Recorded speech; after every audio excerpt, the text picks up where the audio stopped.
An issue with things he said in the past, what he said about professional football players, you being a former professional football player and a black man in this country, policy over personality, where do you stand at this point? Personality, I mean, it's not a good thing to come out and say anyone to go back to the country if you're the president of the United States.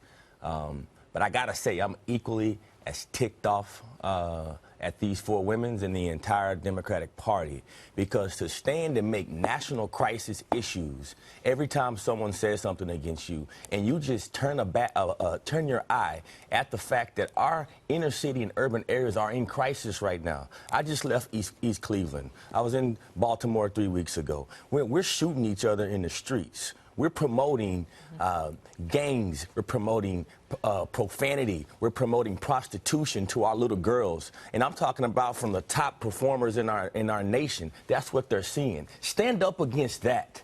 At some point, let's take the crisis. We call the crisis at the border. What about the American crisis that's happening right now? And it's just, at some point, man, it upsets me. I'm tired of seeing it. The political divide, the racial divide in America needs to stop.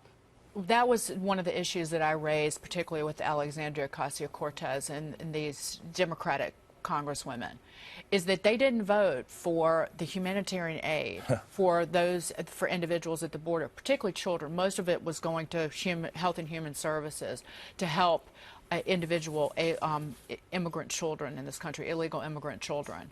She didn't vote for Ocasio-Cortez did not vote for that. But then she makes a show at the border in front of a camera and makes it a photo op, and then tries to turn that to her advantage. So are you using these children who you didn't help? Are you basically ignoring the plight of people of color in your inner cities in this country? That's the central issue. So where do we go from here, policy versus personality? Who steps up and actually does something about it? Because as you pointed out, President Trump did pass the crime bill. He's passed more than the crime bill. President Trump has given more money to HBCUs, historically black colleges and universities, than any other president in history.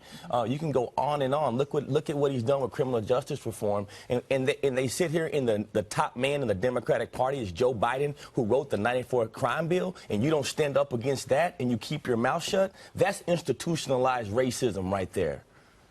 Final word.